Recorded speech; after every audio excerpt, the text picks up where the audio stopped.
Chatham House in London. Dr. Ellis Vines and his team for the global impact of their mission and commitment to engagement with nation building in Nigeria.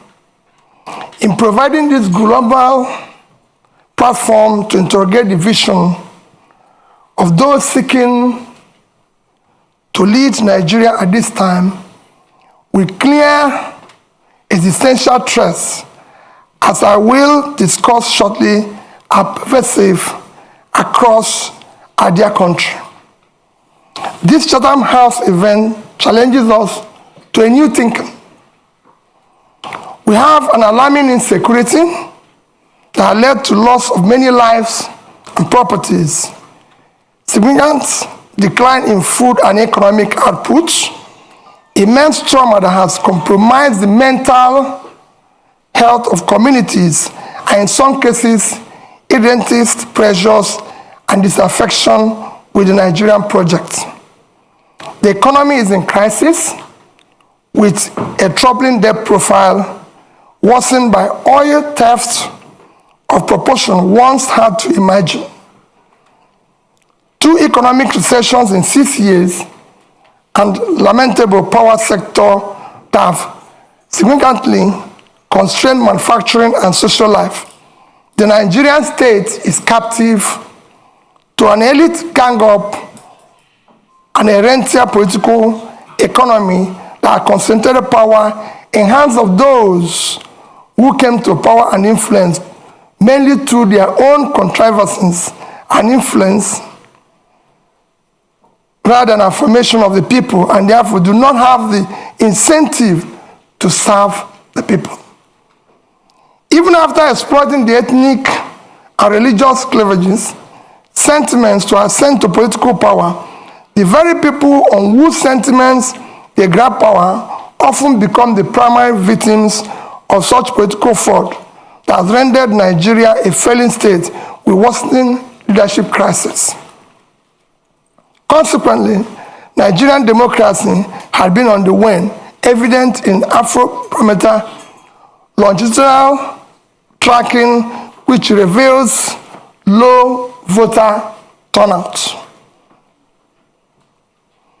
But this seems to have turned around dramatically last year, allowing independent National Electoral Commission to register over 12 million new voters, with many more complaining they wish to register, but unable to do so due to an INEC deadline. What prompted this turnaround? We may ask. The reason for these very high stakes are lurking in the fact of demographics, with our dominant population, the youth, frustrated and unhappy with the status quo and diminished opportunities in Nigeria in an age of globalization, when internet can easily reveal to them prosperous homes of those who live in a better led and governed countries. How did we, Nigeria, plunge or get here in such an economic decline that we have overtaken India as a home for the biggest pool of absolute poor in the world, when they are 7 times our population? While the poverty rate in India is 16%, that of Nigeria is 63%, with 133 million people classified as multidimensionally poor. This is unacceptable and needs to change. What Nigeria needs is a great escape. As 2015 Nobel Prize winner in economics, Angus Deaton of Princeton University, elucidated that what separates poor and rich nations is attributed to health and education. But what provides quality health and educational system for a society, committed and focused leadership that can build and sustain public wealth, as I was told by Professor Donald Jacob of Kellogg School of Management. In many ways, this is the heart of my remarks today, which are deeply rooted in my upbringing particularly my mother's counsel, that I live a life of positive impact and manage both personal and public resources most prudently for the sustainable, inclusive growth of development of the society. It is this principle that guided my stewardship as governor of Anambra State of Nigeria and led to our much commended performance with some prize awards to show for it. Some awards for outstanding accomplishments in key Millennium Development Goals, now Sustainable Development Goals. It is the same counsel and principle that is guiding and motivating me to offer to serve in a new Nigeria.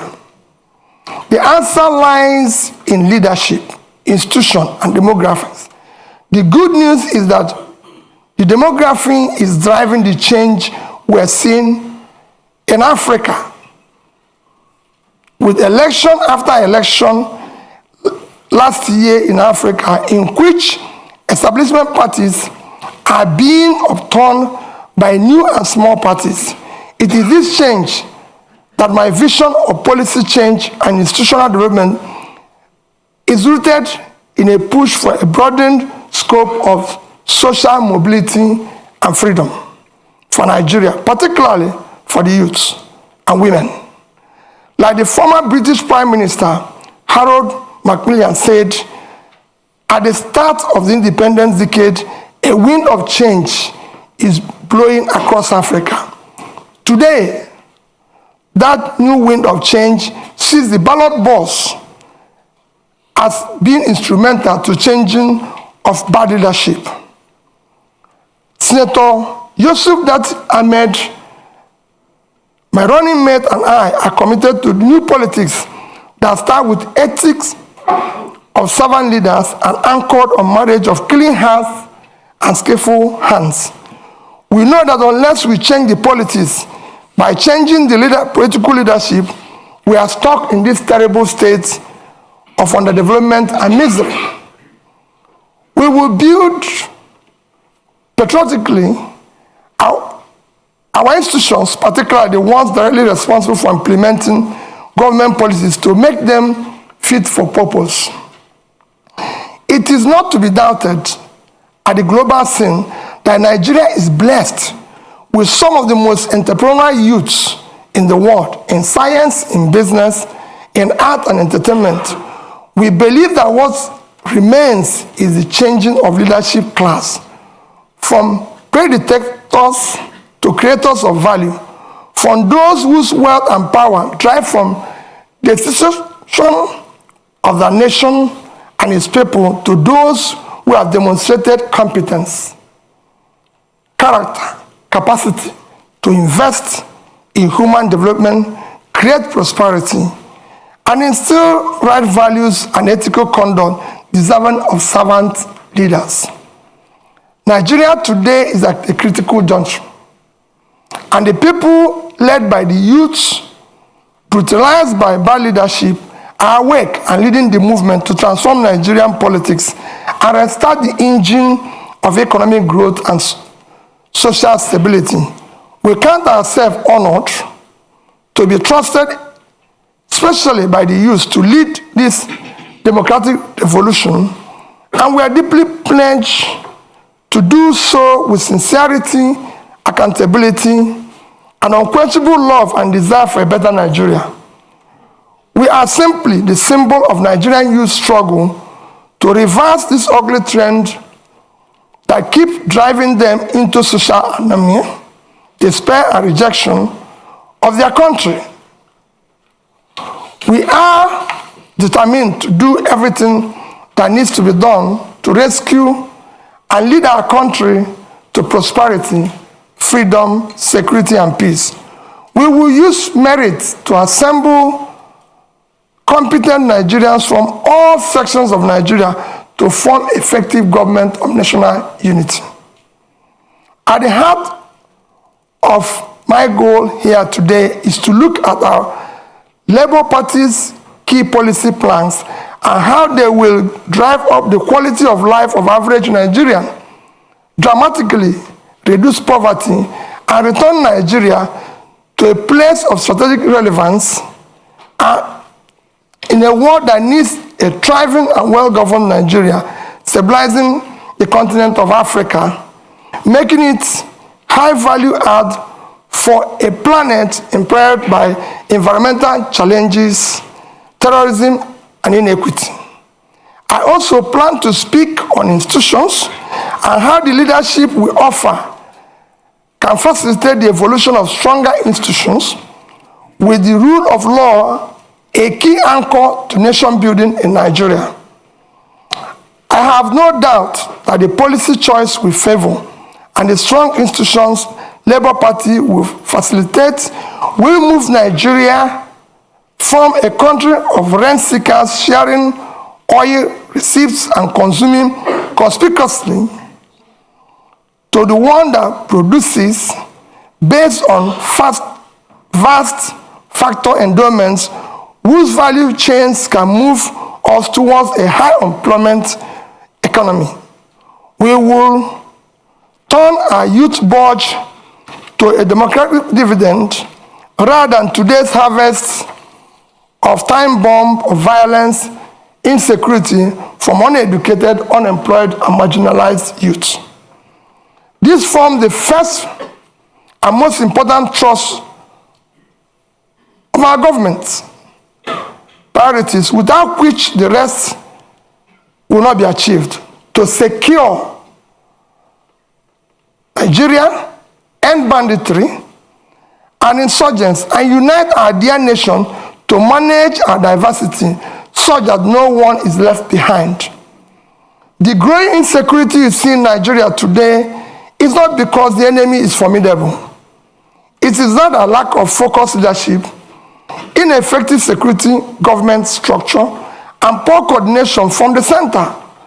All this needs to be addressed by first projecting strong leadership, signal that will allow both state and non-state actors to be mobilized around single vision. Then, by pursuing a robust reform of the security governance structure, coordinating mechanism that assures all levels of government, federal, state, local, with three-level policing are aligned with strong collaboration with partners from both private and development groups to provide required services and deliver results for every Nigerian. Once this is done, it is important to have a single, clear, coherent, consistent development process. It is important for institutions to be able to provide strong leadership, coordination, capability, partner and engage collaboratively with all relevant stakeholders in an environment that mutually reinforces values. The second plank of our policy thrust is to shift emphasis from consumption to production by running a production-centered economy that is driven by agrarian revolution and export-oriented industrialization. With about 70 million hectares of arable land, we will pursue an agricultural revolution through proper segmentation of Nigerian to activate and harness factor endowment of different parts of the country for both rapid and mechanized agricultural development and as a pillar for Nigerian other sectoral development and industrialization. We will incentivize and invest in an agro-cluster and industrial cluster development across our geo-resource zones to take advantage of agglomeration and scale effects, of particularly in the northwest, northeast, and north central regions of Nigeria. We will dredge both River Niger and River Benue, build dams massively to support planting of economic trees across the country for local usage, poverty elimination, export and revenue generation. A key task is to sequentially but decisively dismantle the inefficient and anti-market distortionary structures restraining Nigerian economy from creating a precondition for a dynamic pro-market economy. We will employ entrepreneurial governance to dismantle impediments to free trade and ease of doing business, and implementing radical economic policies that will drastically reduce our debt service, a major drain to government revenue as it is today. Our micro, small and medium scale enterprises will be robustly supported.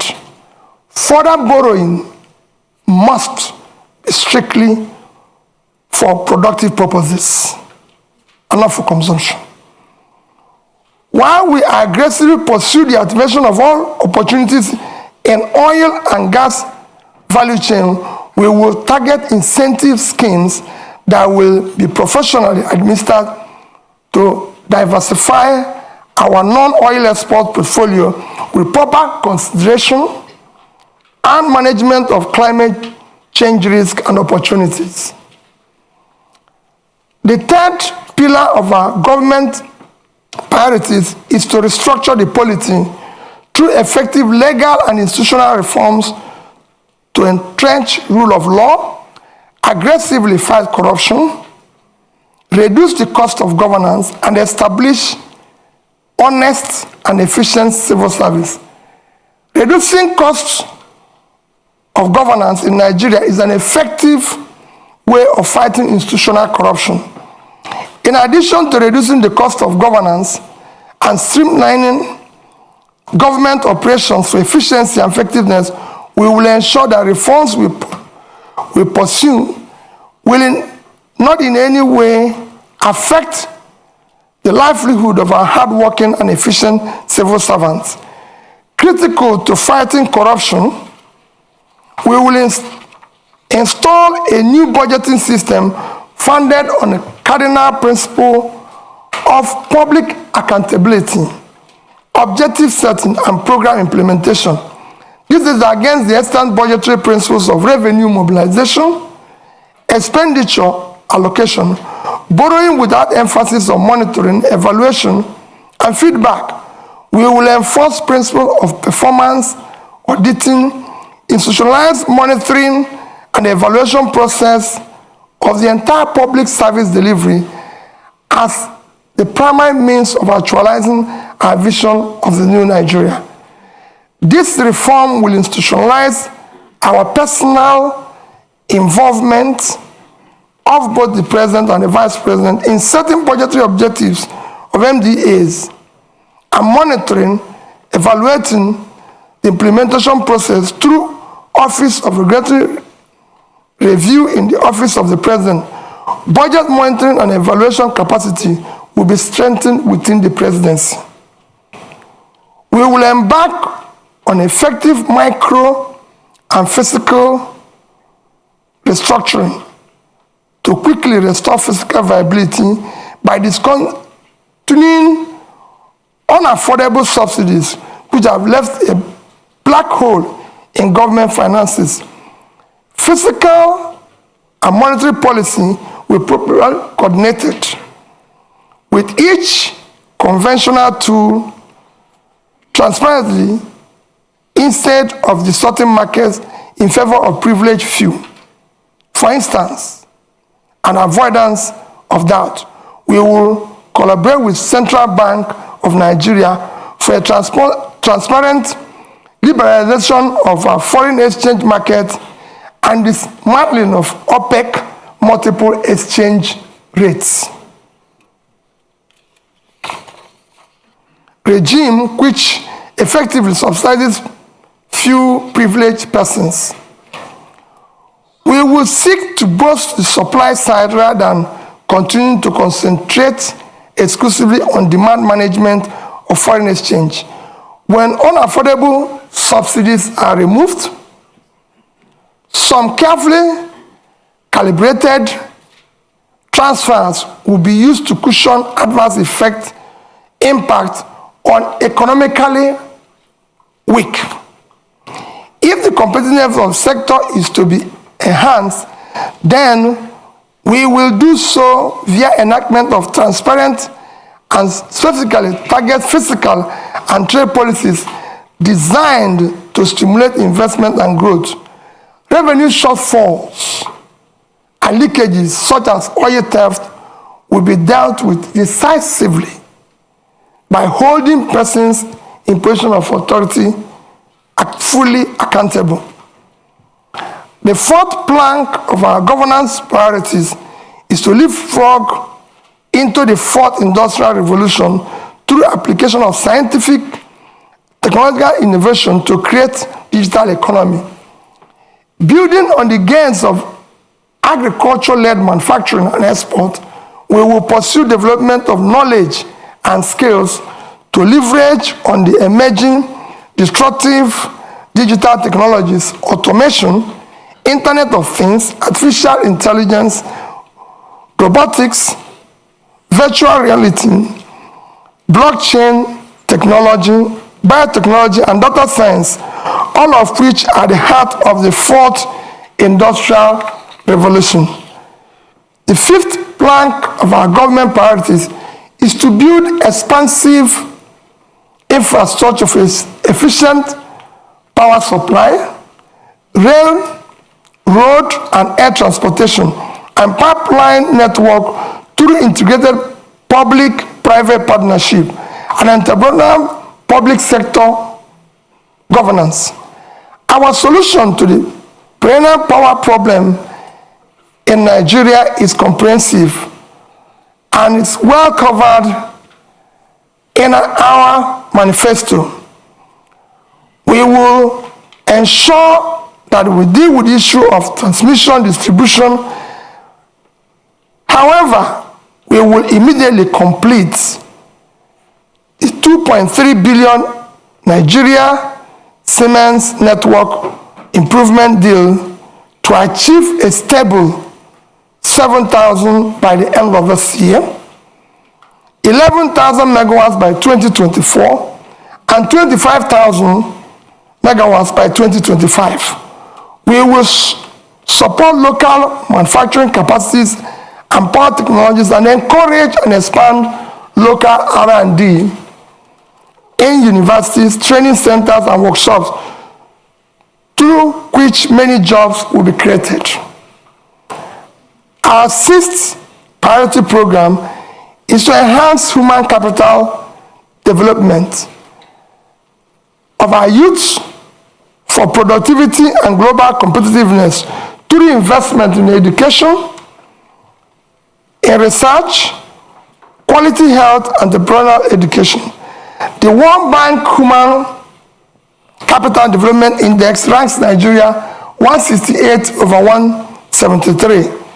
To move Nigeria right to the top bracket of the index, we will pursue a Marshall Plan type program on education that incorporates compulsory technical and vocational skills, sports, entrepreneurship, programming, digital skills from primary to secondary school level.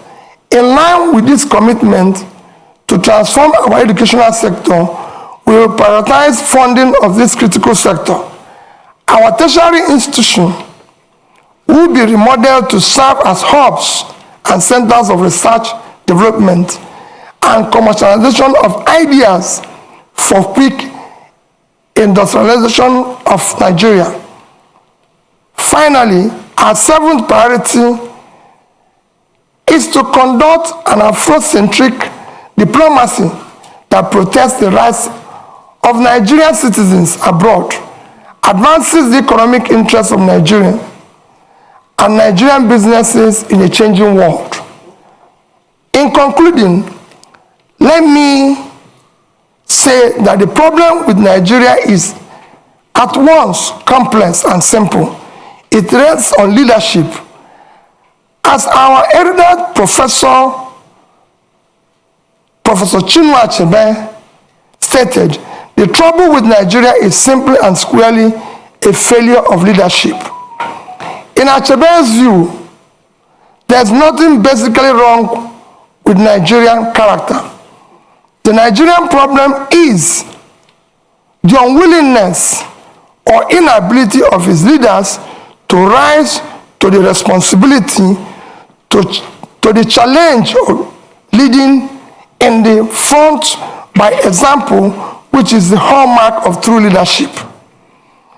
When people of competence, character, commitment, compassion take over the leadership and pursue their mission and tasks with seriousness required, a new Nigeria characterized by peace, unity, prosperity, inclusiveness will be achieved and sustained.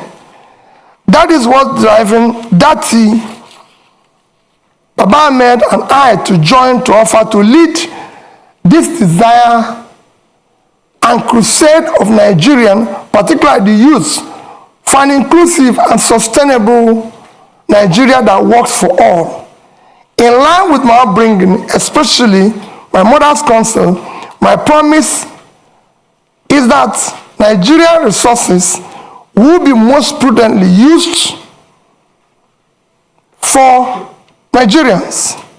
And as Commander-in-Chief, I, Mr. Peter, will be sincerely pledged that our path with Nigeria will be diligently pursued to create a new Nigeria characterized by sustained and inclusive growth and development for all. Thank you, and God bless all of you.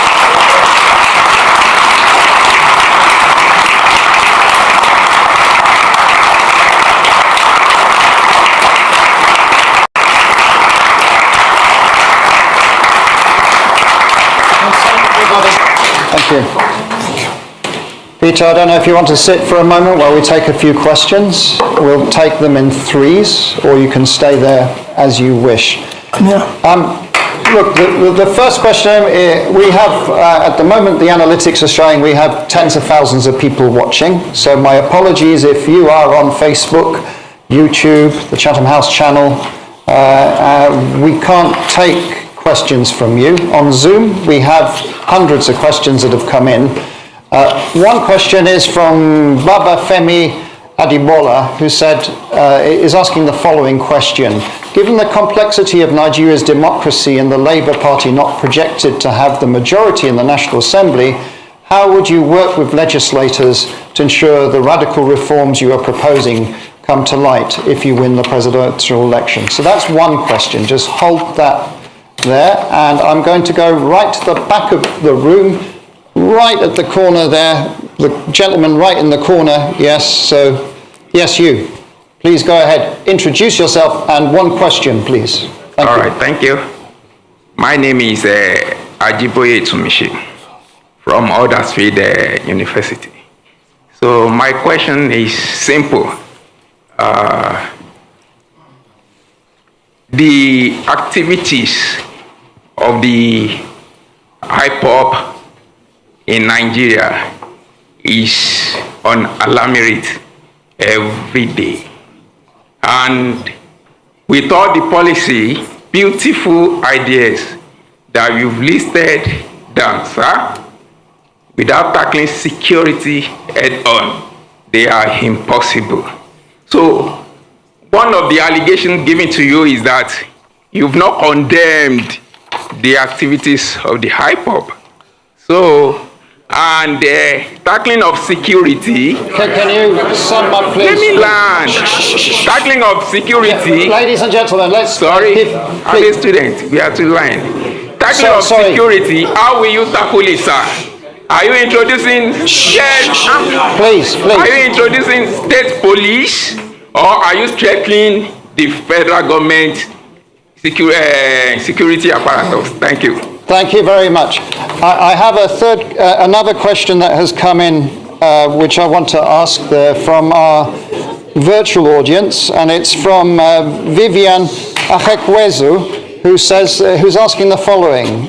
Vivian is asking, for many years Nigeria has underinvested in healthcare, What are your plans for achieving universal health coverage, where access to healthcare is a right rather than a privilege, as well as ensuring sustained funding for epidemic preparedness and response? We did have a similar question for Mr. Tunubu in the last session that we did. So there are 3 questions there for you, Peter, and then I'll come through the audience here. Please just be patient. First question is, how do you deal with the legislators, considering that Labour Party is probably not in control of the legislative arm of the government? Quite frankly, I've been through this as a governor. When I was elected and sworn in as the governor, I have 30 House members, not from my party. In fact, nobody from my party was involved. As long as you are pursuing what is right, everybody will go with you, because the legislator is insecure in his place. He knows that his people are without job, and that's what he wants. He wants development. What else is he elected to do? It becomes a problem when you are pursuing transactional policies which will benefit you, or you are engaging in nepotism where you have to. But if you address it by strictly following the Constitution, which spells out that the system is characterized by simply that we have diversity and all is included, and you do the right things, you don't need to worry about that.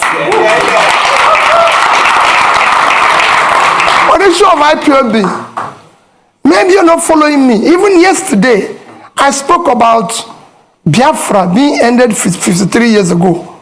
It's all over the place in the space. I condemn all agitators, but in condemning them, you have to look at what brought about these agitations all over the place. It's not only IPOB. We have Yoruba Nation movement. We have all sorts. When you have created this level of massive poverty, where 63% of your population is poor, you're going to create all sorts of problems. I was speaking to a British minister this morning. I said we have about 40% unemployment. And we have about 60% youth unemployment. Young people in their productive age doing nothing.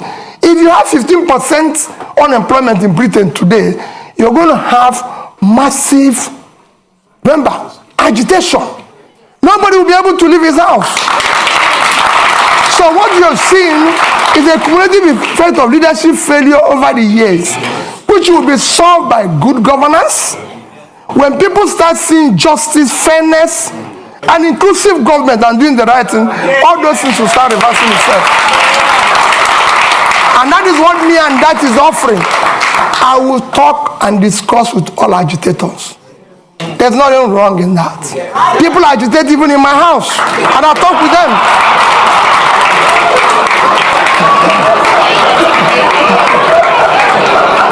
So I'll deal with everybody. I'll show you of that. Don't worry about that. On issue of health, yes, we have a problem with health.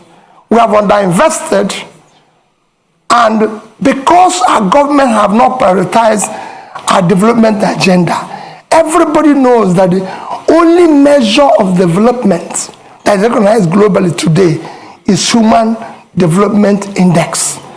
And this is hanged on 3 items: life expectancy, which is health. And we are low in that. Nigerian life expectancy today is about 50 something, as against the global average of 72. So we're low. Same in education. So it's to prioritize that. I just gave somebody an example.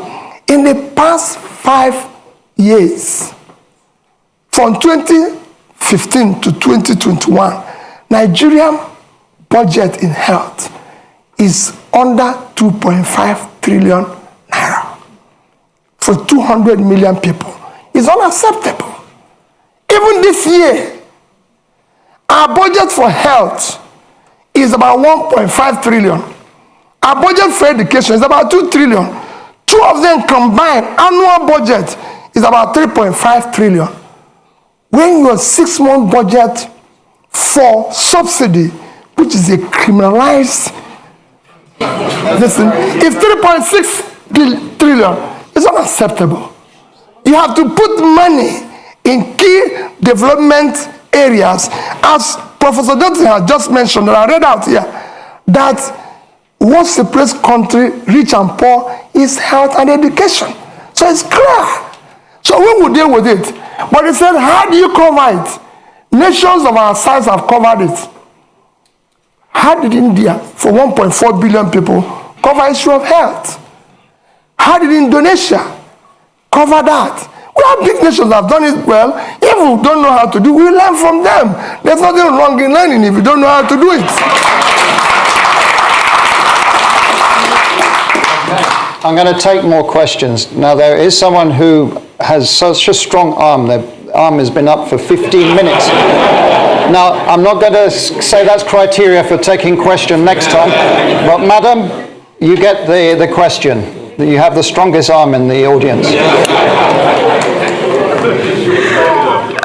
Please introduce yourself. One question. Thank you so much. Good afternoon and welcome, sir. My name is Priscilla Winkbo, and I'm an independent broadcaster here in London. And sir, you spoke about your point number 5, which is to generate electricity and power in Nigeria. And you spoke about transmission, distribution, and generation. But I think it's fair to say that our problems with power goes beyond those 3 areas. And the main problem that I see here is this. We have a population, or part of the economy, shall we say, those who supply spare parts, the engineers, those who work within that sector, whether it's those that are selling generators, and we know that that issue is perhaps the biggest issue when it comes to our power generation. So my question here is this. How do you plan, number 1, and I'm going to take a risk here, to deal with the big boys, and how do you also plan to address that economy that will then no longer exist because you have generated power? Because I'm sure that they too will rise up against it. Thank you so much. Thank you very much. We did online have lots of questions about refining also, and so this is a key issue that people are asking question about. So the gentleman there, a bit further along. Yes, there, you, just there, yeah. Please go ahead, introduce yourself. Thank you very much. One question. Good to see you, Peter. Paul Arkwright. I was the British High Commissioner to Nigeria from 2015 to 2018, and it's good to see you in London, sir. Thank you very much for your talk. I've now moved into private business. I'm a consultant, and I'm advising companies and funds, investors, to look at Africa, to look at Nigeria, to consider investing there, and everyone agrees, I think, that FDI, foreign direct investment, is critical to the future of Nigeria. But at the moment, they're very cautious, and that's putting it diplomatically. When you become president, sir, could you tell me the sort of 3 things you would do in the first, let's say, 100 days, which would send the right signal to foreign investors to look again at Nigeria, not just look again at Nigeria, but to invest in Nigeria? Because as you know, I'm one of Nigeria's strongest supporters, and I think this is a country which is worth investing in. Thank you. Okay. And I will come back to this side. The gentleman just there. You, sir? Just there. No. Behind, sorry. You're the lucky one. One question, short, please. Give your name. Good evening. It's William Owomayi, the UK's young ambassador to the Commonwealth and a member of Chatham House. You've caught Nigeria by storm in recent months with your campaign and your vision to unify Nigeria, mobilizing young people all across the country. You mentioned debt a few times in your speech. Currently, the government is repaying debt to the central bank at an interest rate of 19.5%, which is extremely high. How do you plan to support the next generation? The government is repaying the central bank debt by 19.5%. interest rate. How do you plan to support the next generation by dealing with the debt repayment crisis? And also, how do you plan to deal with tackling financial transparency in Nigeria? The central bank hasn't released its balance sheet in about 3 years. Thank you. There you go, Peter. 3 questions. Let me start with my sister there. He talked about the big, what you're saying is about the big boys who are selling generators. Let me assure you what we've been campaigning on. Our campaign, you have heard them say we don't have structures. That is the structure we're trying to destroy. Structure of criminality. That is what I mentioned. That Nigeria is being held captive. That structure is structure that impoverished Nigeria. We will dismantle it. It will not be there. I assure you of that. We're going to turn around the power sector. Nigeria generates about, today, 56,000 megawatts of electricity for 200 million people. And South Africa, the second biggest in terms of economy in the continent, 5 to 6,000. 5 to 6,000, that's been 5 to 6,000, sorry. And South Africa, the second biggest economy, 60 million people, generates about 40 to 50,000. And South Africa, in the past 3 months, have declared emergency in power and said anybody can generate up to 100 megawatts without license. So somebody who is 60 million, generating about over 40,000, declared emergency. What do you think somebody with 2 million people generating 5 to 6,000 will do? War. I'm going to declare war on power, and I'll solve it. Anybody who stands on the way, so be it. Bringing back foreign investor is very simple, Paul. Foreign investor is like bee and honey. All you need is to create honey. The way bee will find the place is very simple. Foreign capital is scared of corruption, is scared of bad policies, is scared of where there's no rule of law. You need to put a regulatory environment that makes it conducive. You need to secure it. That is at the heart of what Gatti and I are offering. We will build that intangible assets of securing the country, making sure that we govern through rule of law. We will fight corruption. Gatti have a record that is the only National Assembly member who refused to buy property of government when it was offered to all National Assembly members. You can go and look at his record. If you have seen anywhere he has compromised or put himself in a transactional position. And I'll stop running. I know how I approached him, and I told him, I and you owe it to save our people. That's why we came together, and we came back and said, we'll work as a team. We'll solve this problem. Go and check my record. I've governed the state for 8 years, and I've challenged everybody. Paul, you were there. I've been the only governor till today. The day I left office, I was not owing salary, pension, gratuity, or any contract or any supplier. And I left with 3 banks in Nigeria, which I say every day. Access Bank of Nigeria, Fidelity Bank of Nigeria, and Diamond Bank. I left over $150 million. I didn't say naira. And I have over 30 billion naira. And Anambra State, you can go and verify anywhere. I've never had a bottle of Anambra State have never bought me. There's no land allocated directly or indirectly by me, and I've signed over several thousands of CFO. Anambra has never bought me a bottle of water since I left office. So you can go. We will fight and stop corruption.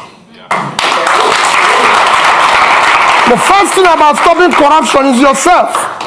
If you're not involved, your wife is not involved, your family is not involved, those around you are not involved, you reduce it by over 50%. And that's what I'm going to do. And I'm sure, Paul, you know that. We are committed. We can't disappoint these youths. We must build a new Nigeria. And we'll deal with that. Investors will come back. Those who left, even the young people who are today living, they'll come back. We want to bring them back. Nigerians are prepared to come back if they can find that they have a country to go back to. This green passport, people must be proud to use it.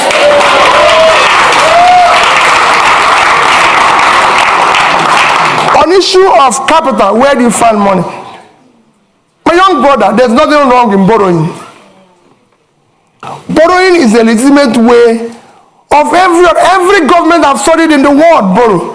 Even Britain, as we speak, owns over 70% of their GDP. Every government I know lives on borrowing. Even Norway with 1.4 trillion sovereign wealth is owing. The economies of the world, the third biggest nation in the world is America. The debt of America today is almost 100% of their GDP. The second, China, is almost over 60% of their GDP. Japan owes over 230% of their GDP. But let me tell you the difference. Japan is owing over 230% of their GDP. They invested the money to save their economy.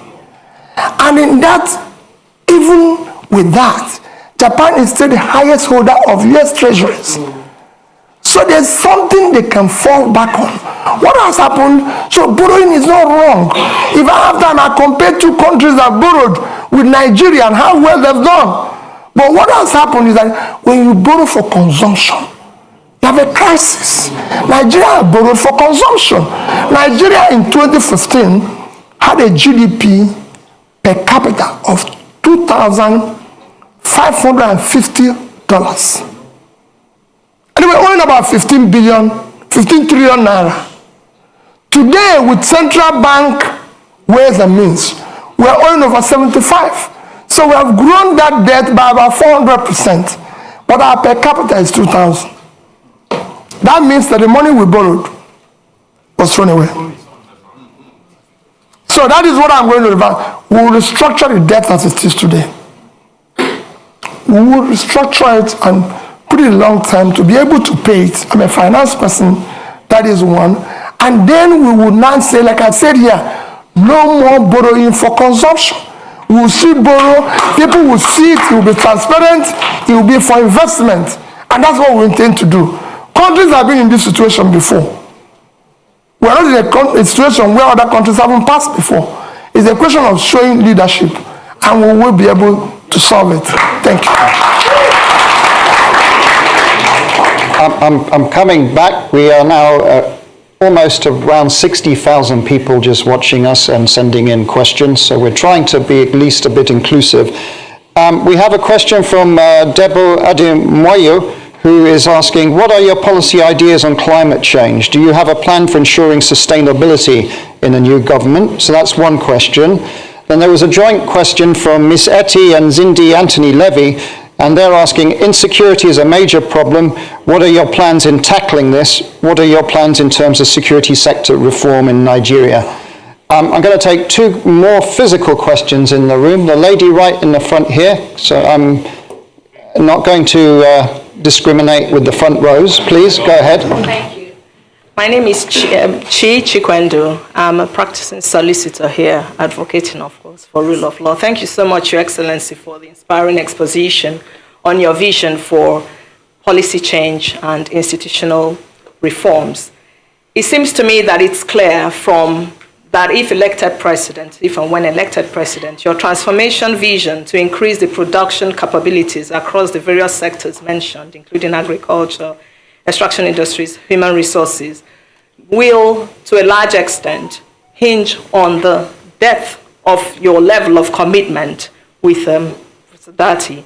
and ownership to implement the proposed policy changes and institutional reforms. However, there is no doubt in my mind that Your Excellency is well aware of the prevailing fundamental challenges to those reforms, including clientele patronage, political capture, and the institutionalized corruption that you mentioned. So the question is, how do you intend to navigate these challenges differently from the efforts of previous administrations, particularly with a view to modifying the behaviors of the key players in support of achieving those anticipated outcomes? And I was very warmed when you mentioned you're broadening the scope of youth inclusion and women based on gender issues. So further, how do you intend to quell the current ethnic tensions ravaging our communities and consequently stagnating economic growth and development, and to implement a pragmatic mechanism for dealing with those societal concerns for equal... Please. We need... The longer this takes, the less questions. Madam, please, Yes. now. So the question there is, how do you intend to implement a pragmatic mechanism for dealing with those societal concerns for equal access to the services, inclusive participation, and integrating the various Thank you ethnic very groups? much. Thank you. Peter, if you answer those questions, because that was more than one question. Well, let me start with the issue of, you have, like you said, you have more than one question. I have about 2 questions. Let me start with the issue of ethnic tension. The ethnic tension you see today is based and as a result of injustice, unfairness, exclusion, marginalization. As soon as you start reversing that, they start going down. That is what I said to young men about agitation. As long as you start doing the right things, as long as you start building an inclusive society where people's talent, hard work will match up their opportunity, you start seeing those things go down. There's tension, even in the Western world here. I lived here when the blacks feel excluded. But as the more the government opens up and tolerates and builds an inclusive, transparent, more broad-based, acceptable, they will come down. And we will show, I've said before, we will show compassion. We will show love. Because there's nothing, you're a leader. Don't go away when Basa is under the water. Don't leave Jigawa to die. Don't say, oh, I cannot go to Southern Kaduna because there's a problem. We will show compassion. We will lead from the front. We're not going to walk away. And for me, Borno is part of Nigeria. I don't want to say people, oh, the region is insecure. Nigeria is insecure. Like I told the IDP people in Christmas, I spent my IDP with IDP people in Makurdi in Christmas. And the New Year was another IDP camp in Abuja. And I said to them, as long as Nigerians are in IDP, all of us are in IDP. I will not allow, and I know that you will not allow it, for any Nigerian to remain in IDP while we're sleeping in our mansions. Never. They must go back.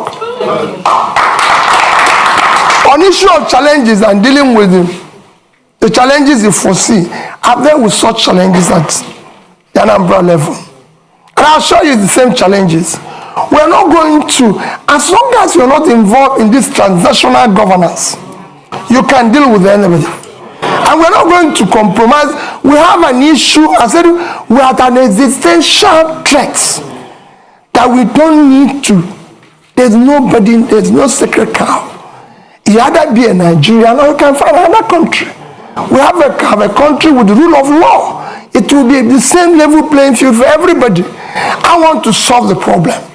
For example, I said it without equivocation. I must pull out the poverty that is devastating the north. The vast land in the north is far more in terms of assets and source of revenue generation and exports for Nigeria than the oil. It's very simple. And I give you an example of one state that I use every day. Niger State is 76,000 square kilometers. Precisely 76.3 thousand square kilometers of land. 7 local governments in that state is under control of bandits. I've tried to interview them because they have no job. They have nothing and everything. Niger State is 2.5 times the size of Netherlands. And Netherlands agricultural export last year was $120 billion. Why can't Niger State do 5% of that? They have arable land. And all they get from the revenue, from the sharing, which is the consumption, is less than 50 billion naira. When they have minus their debts and everything. If they earn 5% of that, it's $6 billion. At 650, it's about 4 trillion. 80 times what they get from here. We will change it. Somebody talked about tackling insecurity. I've said it extensively. It is our first commitment to first secure Nigeria. Securing Nigeria is not impossible. I secured Anambra State as governor. And it won't be different. I've said we will deal and talk with those we will win, we will talk with those who are winnable. It will be carrot and stick. And those who don't, we will deal with them. We're not going to shy away. Nigeria must be secured. It's a country. Every country must be secured. But we are not going to walk away from the problem. We will deal with it. We have our armies and military used to secure Africa. So this is time to go back and resonate that spirit in which they used to secure Africa to secure Nigeria. And we will deal with it. On climate change, I've always said we'll follow the protocol.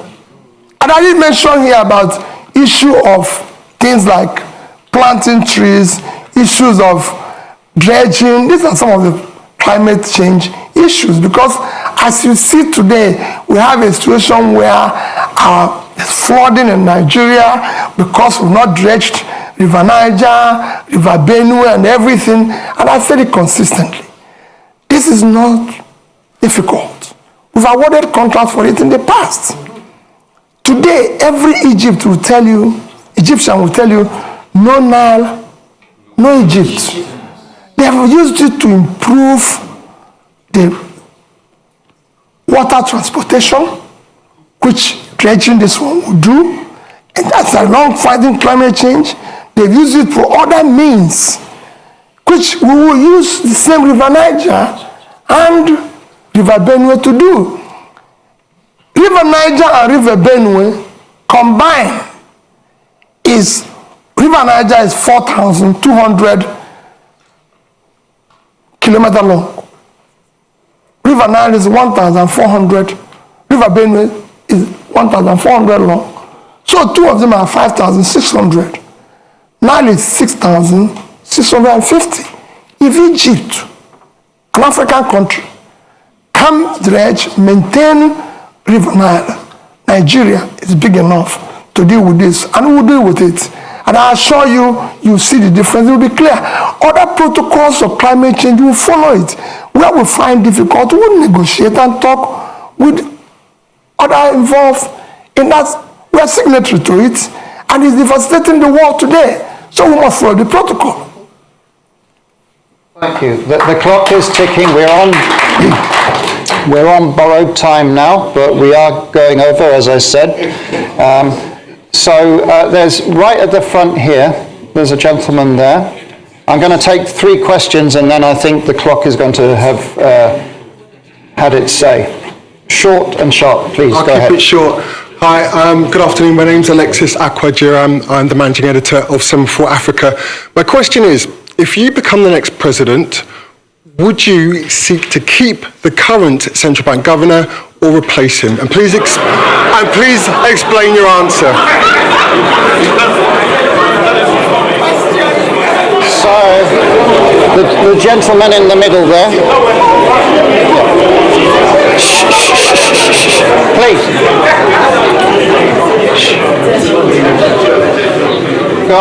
Good afternoon, and thank you for your remarks. My name is Chibuikem Ugongadi.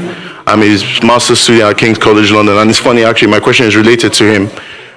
Given the debacle at the central bank currently and their conduct over the past 8 years, what is your view on central bank independence as a tool to improve economic growth? And how will you what will you do about the leadership at the central bank when you become president in order to make sure that their principles are in line with yours on monetary policy? Thank you very much. The lady over there. Yes, madam, you. Yes, but sharp, please. There's a microphone just here. It's next to you. Just there, please. Aha. Okay, Your Excellency, good afternoon. So my question here is this. You talked about restructuring. As you're aware, Nigeria can barely service its external debt. Nigeria can barely service its external debt. Our current external debt, we cannot service it, or we're finding difficult to service it. Now, when you become president, how do you intend to restructure our external debt without actually downgrading our rating in the market? Thank you. Thank you. And your name, just so we have it? My name is Ifeyinwa Umunakwe. Okay, thank you. And then if we move the microphone to the lady just there. Last question. Yes. Good afternoon. Nice to see you again, Mr. Obi. My name is Kenneth Chukwuwabo. I'm a PhD candidate at the University of Cambridge.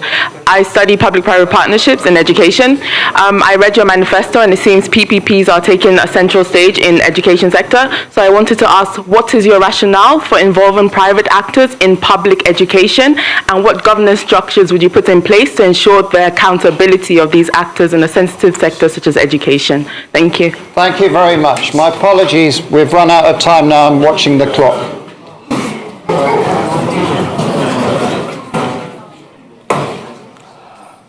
Okay. Alex, I hope you will allow me. There's somebody here that is so keen. When I was coming in, he had a question that is so interested and is like, so I told him, if I have opportunity, I will request and answer it publicly. Okay. Let me again go. People are talking about the central bank governor. The problem, first, let me assure you, central bank will maintain its independence. It will be respected. And again, it is not the problem of the person there. Central bank have a role of monetary policy, if I'm right. Then you have this physical space. It's like a sea football. When the person who is supposed to be in the physical space is no longer, it's like you go to a football match and somebody who is supposed to play in a particular wing is no longer there. You find people playing various wings. The weakness of the physical space allows the monetary space to take over, and in supporting, because there's a weak governance structure, that is why we're able to do what we're doing. What is happening today is happening. So if you're replacing Godwin and putting somebody with that level of physical rascality, which is what is fueling our inflation and even our rate of exchange today. You know, these are some of the things you need to cut. As long as the government continues on that fiscal rascality, that situation will occur. That's what you need to fix. I won't say what will happen. His term is actually coming to an end. So it won't be too long.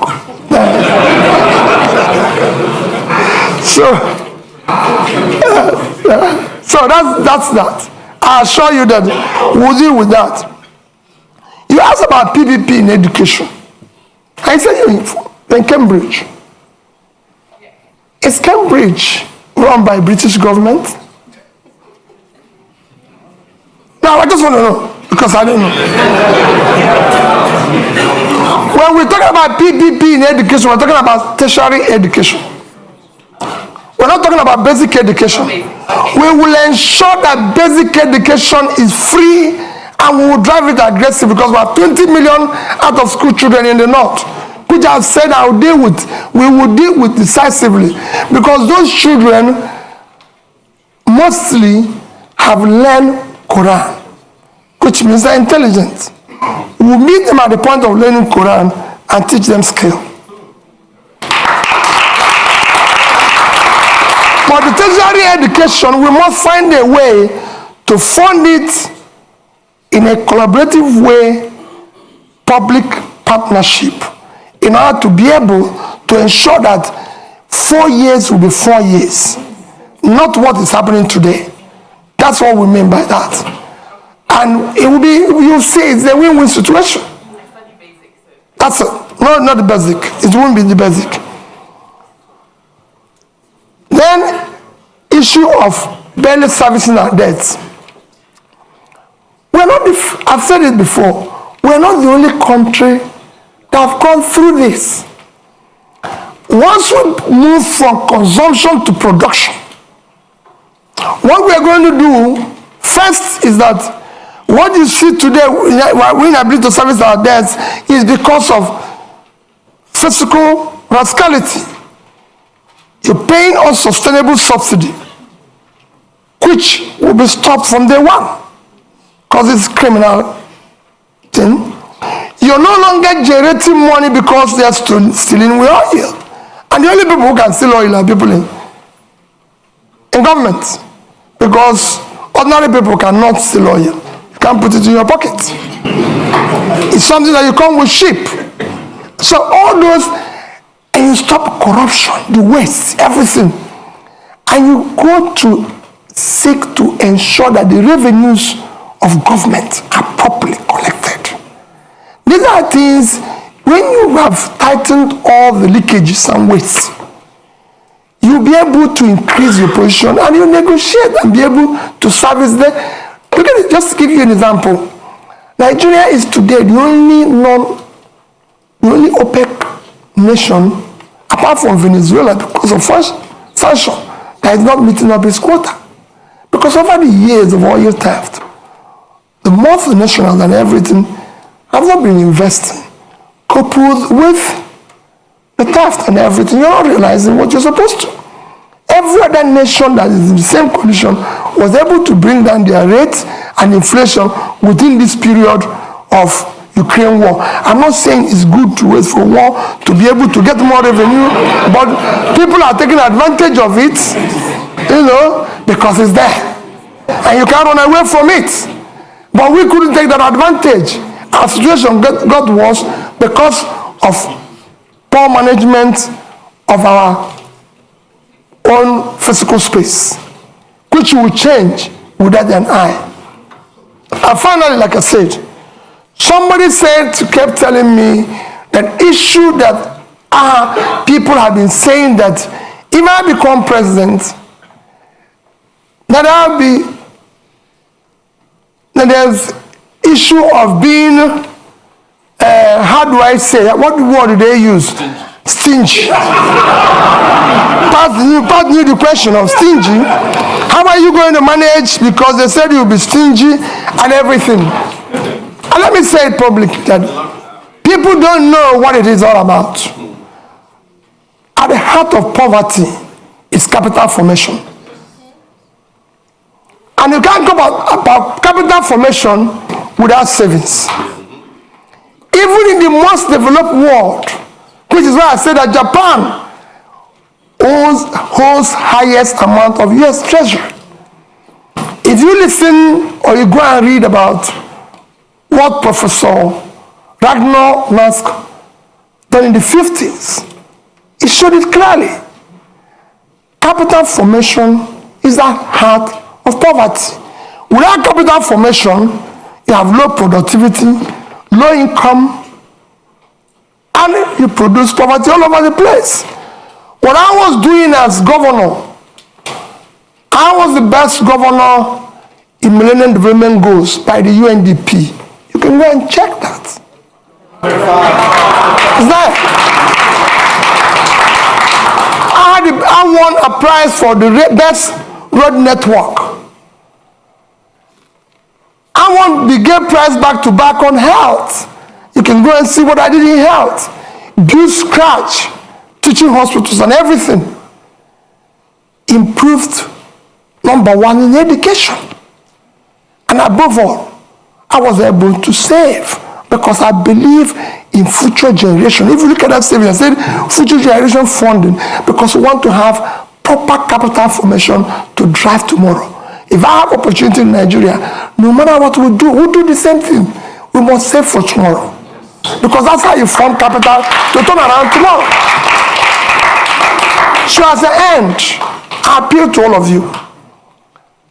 There's nothing more powerful than an idea whose time have come. Victor Hugo. The time today is to have competent leadership with character, commitment and compassion. And that's what Nigeria is yearning for. That's what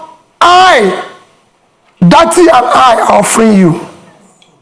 Let's have opportunity to build a better Nigeria. Thank you.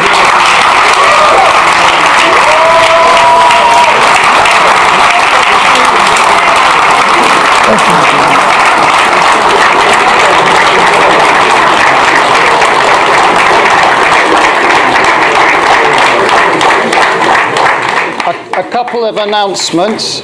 First of all, INEC Chair speaking here tomorrow, same time, 1 o'clock. You're welcome. It's also going to be live streamed. NNPP presidential candidate Wednesday, same time. And finally, again, just to thank Peter Obi for coming to Chatham House. And good luck in your campaign. And please, if you can just remain seated or on the side while Peter Obi leaves. Thank you very much. And